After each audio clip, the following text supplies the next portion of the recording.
వసుదేవసుతం దేవం కంసచాణూరమర్దనం దేవకీ పరమానందం కృష్ణం వందే జగద్గురుం. శ్రీ రాధాకృష్ణాభ్యాం నమ. కృష్ణం వందే జగద్గురుం, అర్జునం వందే జగదేక వీరం. ఓం శ్రీ ధర్మశాస్త్రాయ నమ. స్వామియే శరణమయ్యప్ప. మనము ఈ యొక్క శనిగ్రహము వక్రించి మనకి మీనరాశిలో ఉన్నాడు. మరి కార్తీక మాసం వచ్చేసరికి భక్తులంతా కూడా, అయ్యప్ప స్వామి భక్తులంతా కూడా నల్లని వస్త్రాలు ధరించి మనం అయ్యప్ప స్వామి కొండ మీదకి వెళ్తాం. అయితే ఈ నల్లది అనేటటువంటి వస్త్రాలు అజ్ఞానంలో ఉన్నారు.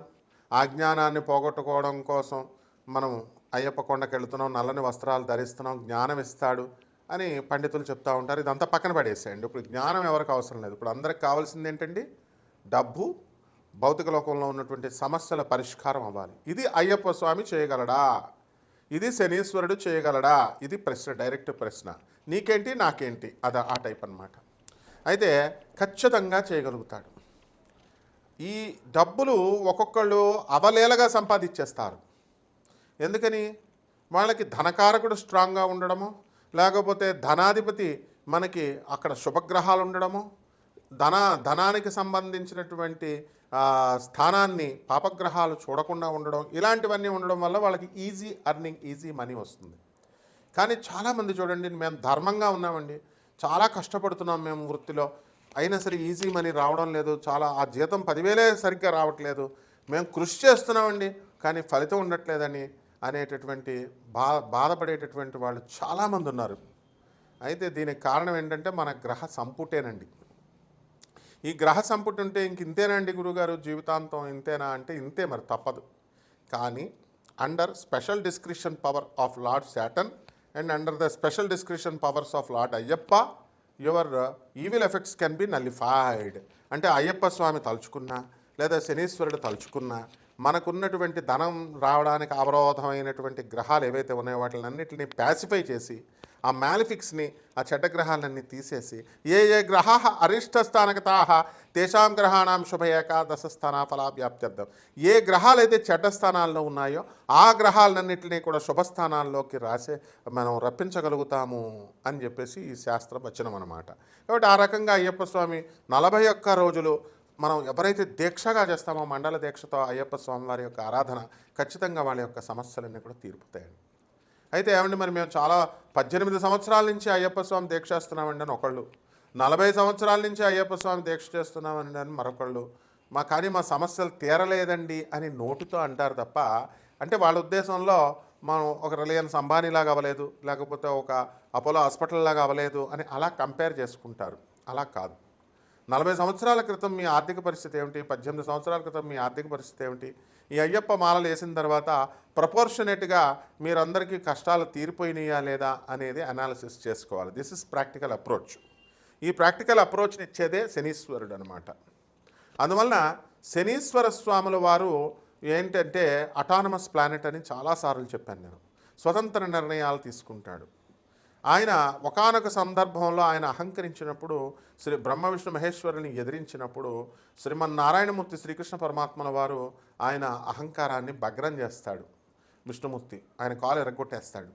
ఆ తర్వాత ఆయన పశ్చాత్తాపంతో శనీశ్వరుడు మరి తపస్సు చేసుకొని నవగ్రహాలలోకెల్లా గొప్ప స్థానాన్ని సంపాదించాడు.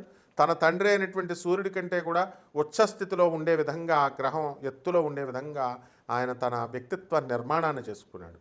ఆ విధంగా మనందరం కూడా ఇది ఎప్పుడు సాధ్యమవుతుందండి అంటే శని మీనరాశిలో ఉన్నప్పుడు మాత్రమే సాధ్యమవుతుంది.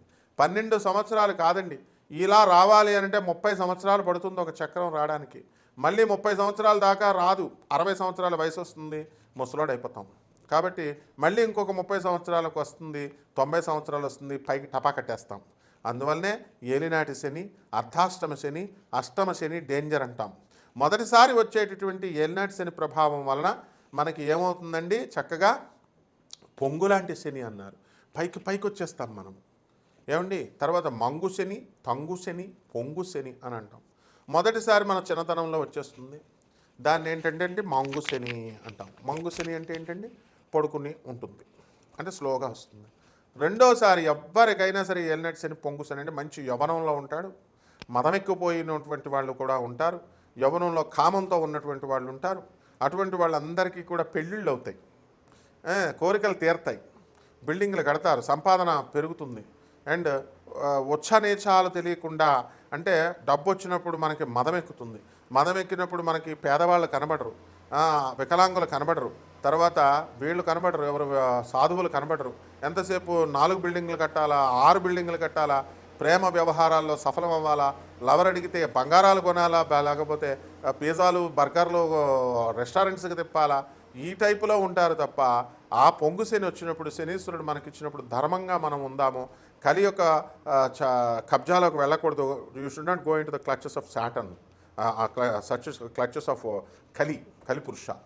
అంతేగాని కృష్ణుడి పార్టీలో ఉండాలా అని ఎవ్వరూ అనుకోరు, ధర్మం వైపు ఉండాలని. అలాగే 3వ శని వచ్చేసరికి తంగు శని, అంటే ఏం చేస్తుందంటే పడుకోబెట్టేస్తుంది, చంపేస్తుంది మనల్ని.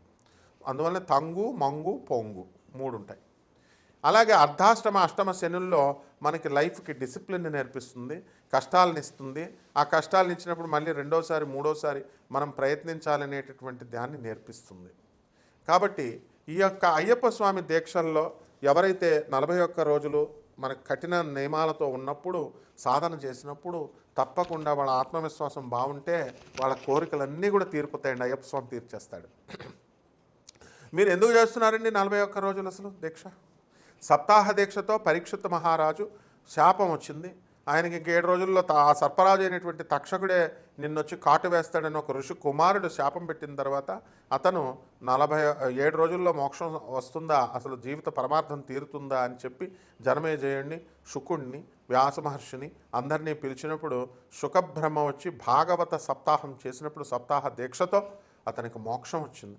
అప్పుడు కూడా పరీక్షిత్ మహారాజు ఏమడుగుతాడంటే 7 రోజులు చేయాల్సిందేనా అండి, లేదా ఒక్క రోజులో ఎప్పుడైనా 7 రోజుల్లో మనకి మోక్షం వచ్చినటువంటి ఉదంతాలు చరిత్రలో ఉన్నాయా అని అడిగితే, పిచ్చోడా, ఒక్క క్షణంలో కూడా ఉందిరా భాగవతంలో, కృష్ణ అనేటువంటి నామాన్ని జపించితే ఒక్క నిమిషంలోనే మరుక్షణంలో కూడా మోక్షం పొందినటువంటి ఉదంతాలు ఉన్నాయి అని చెప్పేసి శుకబ్రహ్మల వారు భాగవత ప్రామాణికంగా తీసుకొని చూపించారు.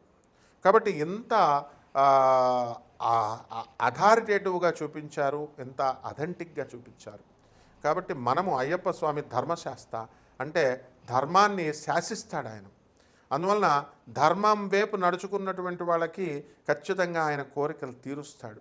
శనీశ్వరుడు కూడా న్యాయ దేవత, ధర్మ దేవత. అందువలన వీళ్ళిద్దరికీ కూడా చాలా పోలికలు ఉంటాయన్నమాట. అందువలన మహిషము ఆయన ఏం చేశాడు, మనకి మహిషాసురుడిని చంపాడు. మహిషిని, ఆయన భార్య అయినటువంటి మహిషి అజ్ఞానాంధకారంలో ఉంటే ఏం చేస్తామండి మనం, ఎవరు చెప్పింది వినం. దొన్నపోత అవతారం అంటే ఏంటండి? దొన్నపోత అవతారం అంటే వాళ్ళు మూర్ఖత్వం వచ్చేస్తుంది. మానవుడు మృగంగా మారి ఎవరి తల్లిదండ్రులు చెప్పిన మాట వినకుండా, తల్లిదండ్రులకు తిండి పెట్టకుండా, చిన్నప్పుడు తల్లిదండ్రులు పాఠాలు బాగా చదువుకోరా అంటే స్కూల్కి వెళ్లకుండా, చదువుకోకుండా ఎదిరిస్తాడు. మధ్యలో ఉద్యోగం రాలేదని ఆ తర్వాత బాధపడుతూ ఉంటాడు.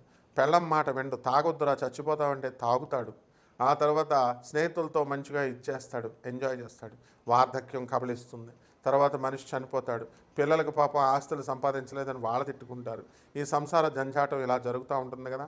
ఇవన్నీ కూడా మూర్ఖత్వం. ఎందువల్ల చిన్నప్పుడు తల్లిదండ్రులు చెప్పినప్పుడు, చిన్నప్పుడు మేస్టారులు చెప్పినప్పుడు, గురువులు చెప్పినప్పుడు, పెద్ద అయిన తర్వాత ఆధ్యాత్మిక గురువులు, అంటే ఒక ఆధ్యాత్మిక గురువులు అంటే మీకు దొరికే ప్రతి ఒక్కళ్ళు కాదు నాయన.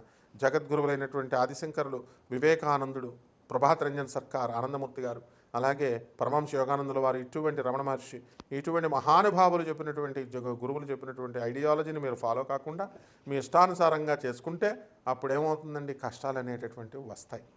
కాబట్టి ఈ రకంగా మనము ఈ మహిషము అంటే అదే అర్థం, మూర్ఖత్వము అని అర్థం. ఆ మనలో ఉన్నటువంటి ఆ మూర్ఖత్వాన్ని, దీనంతటినీ కూడా తొలగించేది శనీశ్వర ఆరాధన, అలాగే అయ్యప్ప స్వామి ఆరాధన. 41 రోజుల పాటు మీరు అయ్యప్ప స్వామి దీక్ష చేయండి. మాల ఏమండి వేసుకోవడం కుదరడం లేదండి అని అంటే ఇంట్లో చేయండి, అయ్యప్ప స్వామి పూజ రెగ్యులర్ పూజ చేసుకోవచ్చు. ఆ విధంగా అప్పుడు ఉన్నటువంటి గ్రహ స్థితులను బట్టి కూడా మనం కనుక చూసుకున్నట్లయితే మనకి ఈ శుక్రుడు తులారాశిలోకి వచ్చాడు, బుధుడు వక్రించి నవంబర్ నెలాఖరికి మరి తులారాశిలోకి వచ్చాడు, శుక్రబుధులు ఇద్దరు కలిశారు. రవి నవంబర్ 15 వరకు రవి తులలో ఉండి ఆ తర్వాత వృశ్చిక రాశిలోకి వెళ్ళిపోవడం జరుగుతుంది. కుజుడు వృశ్చిక రాశిలోనే ఉంటాడు, అలాగే కేతువు సింహరాశిలో ఉన్నాడు. రాహువు మరి కుంభరాశిలో ఉన్నాడు, శని వక్రించి మనకి మీనరాశిలో ఉన్నాడు, కేతువు సింహరాశిలో ఉన్నాడు. ఈ రాశుల యొక్క గ్రహస్థితులన్నీ ఈ రాశుల్లో ఉండడం ద్వారా మనకి ద్వాదశ రాశుల వారికి ఏ ఏ ఫలితాలు ఇస్తారో మనం ఒక్కొక్క రాశి వారిగా మనం తెలుసుకునే ప్రయత్నం చేద్దాం. తప్పకుండా వాటి పరిహారాలు కూడా ఇంకా బాగా జరగాలంటే ఏమేమి పరిహారాలు చేయాలండి? అసలే కార్తీక మాసం, అయ్యప్ప స్వామి దీక్ష చేసుకోవాలా, శనీశ్వరుడు దీక్ష చేసుకోవాలా, వీళ్ళ యొక్క పూజలు చేసుకోవాలి. ఇంట్లో ఏ గుళ్ళకి గోపురాలకు వెళ్ళాల్సినటువంటి అవసరం లేదు. ఏ నియమాలు పాటిస్తే మనకు జరుగుతుందో ఈ వీడియోలో ఒక్కొక్క రాశి వారికి విడివిడిగా చూద్దాం. కుంభరాశి. ఈ కుంభరాశి వారికి అందరికీ కూడా ఏలినాటి శని జరుగుతుంది. ఈ ఏలినాటి శని సమయంలో చాలా కరెక్ట్గా చేయాల్సింది ఏంటంటే శనీశ్వర ఆరాధన లేదా అయ్యప్ప స్వామి పూజలు. ఎలాగో మాలలో వేసుకున్నటువంటి వాళ్ళు చాలామంది అయ్యప్ప స్వామి మాలలకి వేసుకున్న వాళ్ళు చాలామందికి ఏలినాటి శని జరుగుతూ ఉంటుంది. కానీ అదృష్టం ఏమిటంటే వాళ్ళందరికీ కూడా ఈ ఏలినాటి శని దోషం పోతుందన్నమాట. అది వాళ్ళకి తెలియదు పాపం. వాళ్ళు ఏమనుకుంటారంటే ఏదో అయ్యప్ప స్వామి మీద భక్తితో మనం వేసుకున్నాం, స్వామివారిని మనం ఆరాధన చేసుకుందాం అనుకుంటారు. కానీ మీకు అయ్యప్ప స్వామివారు డబల్ బోనస్లు ఇచ్చారు. మీకు చక్కగా కష్టాల నుంచి మిమ్మల్ని దాటేస్తారు. కాబట్టి ఈ కుంభరాశి వాడికి ప్రధానంగా ఏమిటంటే మాకు ఉద్యోగం రావట్లేదండి, ఉద్యోగం ఉన్నటువంటి వాళ్ళేమో ప్రమోషన్ రావట్లేదండి అంటారు. అన్నీ బాగానే ఉంది అనుకుంటేనేమో ఆదాయాలు రావట్లేదు అంటారు. ఆదాయాలు ఎందుకు రావు? ఒకవేళ ఆదాయాలు బాగా కూడా వచ్చినటువంటి వాళ్ళు అప్పులు ఎక్కువగా ఉన్నాయండి అంటారు. ఏదో రకమైనటువంటి సమస్య ఈ యొక్క కుంభరాశి వారికి ఈ డిసెంబర్ 5వ తేదీ వరకు కూడా గురుడు షష్ఠస్థితిగతుడై ఉన్నాడనమాట, కర్కాటక రాశిలో మంచి బలంగా. కాబట్టి ఇలా ఉండడం ద్వారా మనకి చాలా అనుకూలమైనటువంటి పనులు కూడా కాస్త లేట్ అవ్వడం అనేటటువంటిది జరుగుతుంది. కాబట్టి జన్మంలో ఉన్నటువంటి రాహుగ్రహ ప్రభావం వలన అందరిపైన అనుమానాలు, మీ మీద మీకే డౌట్లు, మీరు చేసేటటువంటి పనులు కరెక్ట్గా ఉన్నాయా లేదా అని డౌట్లు పడడం అనేటటువంటిది జరుగుతూ ఉంటుంది. కాబట్టి ధనస్థానంలో ఉన్నటువంటి శని వక్రించడం వల్ల నిజాయితీగా కష్టపడేటటువంటి వాళ్ళకి డబ్బులు రావట్లేదే అనేటటువంటి అసంతృప్తి చాలా అధికంగా ఉంటుంది. అన్యాయంగా అక్రమంగా సంపాదించే వాళ్ళకి ఎక్కువ ఆదాయం రావడానికి ఈ యొక్క ఏలినాటి శని సమయంలో ఉంటుంది. కానీ దాని ద్వారా వాళ్ళు అక్రమ సంపాదన వచ్చిన తర్వాత వీళ్ళు పోలీస్ స్టేషన్లకి జైళ్ళకి వెళ్ళిపోవడానికి ఎక్కువ అవకాశాలు ఉన్నాయి. శనీశ్వరుడు న్యాయదేవత, ఆయన ఊరుకోడు. ఆయన ఏలినాటి శని టైంలోనే డబ్బులు న్యాయంగా సంపాదించుకోమంటాడు. ఎక్కడైతే మీరు అన్యాయంగా అక్రమంగా సంపాదిస్తారో అక్కడ పక్క నుండి పట్టించేసి జైలుకి పంపించేస్తాడు. అది కూడా డ్యూటీ ఆయనదే. కాబట్టి ఈ యొక్క రాశి వారికి అందరికీ కూడా, కుంభరాశి వారికి ఆదాయాలు బాగా పెరిగిపోతాయి, సంతానాలు బాగా కలుగుతాయి. డిసెంబర్ 5 తర్వాత ఇంకా బాగా పెరుగుతాయి. 2025వ సంవత్సరంలో సంతానాన్ని నుంచి మంచి సంతోషము కలుగుతూ ఉంటుంది. కొత్త కొత్త వ్యాపార స్థాపనలు చేస్తారు. ఇండస్ట్రియల్లో ఎంఎస్ఎంఈ దగ్గర నుంచి లోన్లు రావడము ఇలాంటివన్నీ కూడా మీరు చేసుకుంటారు. కాబట్టి ప్రభుత్వం ఉపాధి పథకాలు ఏవైతే ఉన్నాయో అవన్నీ కూడా మీకు చక్కగా రావడం జరుగుతుంది. విదేశాలకు సంబంధించినటువంటి వ్యాపారాలు ఏవైతే ఉన్నాయో అవన్నీ కూడా మీకు గ్యారంటీగా సక్సెస్నిస్తుంది. ఫారిన్ ఎక్స్పోర్ట్స్, ఇంపోర్ట్స్ బిజినెస్లు ఇవన్నీ కూడా చాలా ముందుకు మిమ్మల్ని తీసుకెళ్ళడం అనేటటువంటిది జరుగుతుంది. అయితే ఈ యొక్క కుంభరాశి వారికి గతములో చాలా అవలక్షణాలు ఉన్నాయి. తాగడము, తిరగడము ఇలాంటివన్నీ కొంతమందికి ఉంటాయి కదా, ఏ రాశి మనుషులు కాబట్టి. అవన్నిటిని కూడా ఈ యొక్క ఏలినాటి శని సమయంలో ఈ శనీశ్వర స్వామివారి యొక్క పూజ, ఈ యొక్క అయ్యప్ప స్వామివారి యొక్క పూజ చేసిన సందర్భంగా ఆ దోషాలన్నీ పోయి వీళ్ళు ఆరోగ్యాన్ని మంచిగా చేసుకోవడము, మంచి బ్రహ్మాండంగా ఎదగడము జరుగుతుంది. ఇక పరిహారాల దగ్గరికి వచ్చేసరికి ఏలినాటి శని కాబట్టి శని జపం చేసుకోవాలా, శని స్తోత్రాలు చదువుకోవాలా, శనికి కిలోంపావు నల్ల నువ్వుల్ని నల్లని వస్త్రాన్ని ఇచ్చి పేద బ్రాహ్మణికి శనివారం నాడు ఉదయం 8 గంటలకు దానము చేసుకోవాలా, దశమహావిద్యల్లో ఒకటైనటువంటి మహాకాళి అమ్మవారి యొక్క హోమాన్ని లేదా అమ్మవారి యొక్క మంత్ర అనుష్ఠానాన్ని జపాన్ని చేయడం ద్వారా బ్రహ్మాండంగా మీకు ఈ సమయం అంతా కూడా కలిసి వస్తుంది. శుభమస్తు.